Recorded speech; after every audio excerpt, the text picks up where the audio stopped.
আসসালামু আলাইকুম ফ্রেন্ডস, অ্যাডুজেট শিক্ষায় আপনাদেরকে স্বাগতম। আপনারা সবাই কেমন আছেন? আশা করি সবাই ভালো আছেন। বরাবরের মতো আপনাদের সাথে আছি আমি সাইফুল ইসলাম। চলে এসেছি নতুন একটি টিউটোরিয়াল নিয়ে।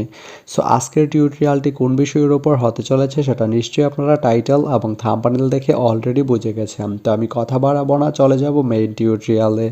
আর মেইন টিউটোরিয়ালে যাওয়ার আগে একটা কথা বলে নিতে চাই, আপনি যদি আমার চ্যানেলে নতুন হয়ে থাকেন তাহলে অবশ্যই আমার চ্যানেলটি সাবস্ক্রাইব করে নোটিফিকেশন বেলটি অন করে দিবেন। আর যারা অলরেডি সাবস্ক্রাইব করে রেখেছেন তাদেরকে অনেক অনেক ধন্যবাদ। যারা আমার এই ভিডিওটি ফেসবুক থেকে দেখছেন তারা আমার পেজটি ফলো করে সাথেই থাকবেন। তো চলুন চলে যাই মেইন টিউটোরিয়ালে।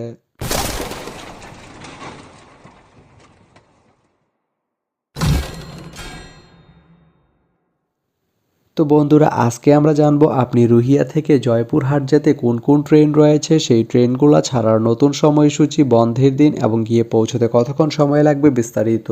তো আমি যদি আপনাদেরকে ট্রেনের সময়সূচিগুলো বলে দেই, আপনি রুহিয়া থেকে জয়পুরহাট যেতে প্রথমেই যে ট্রেনটি রয়েছে সেটি হচ্ছে দ্রুতযান।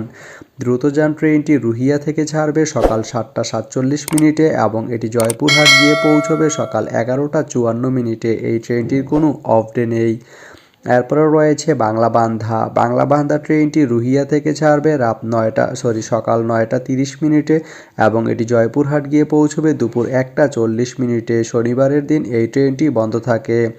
এরপরে রয়েছে একতা ট্রেনটি রুহিয়া থেকে ছাড়বে রাত 9টা 36 মিনিটে এবং এটি জয়পুরহাট গিয়ে পৌঁছবে রাত 1টা 28 মিনিটে। এই ট্রেনটির কোনো অফ ডে নেই।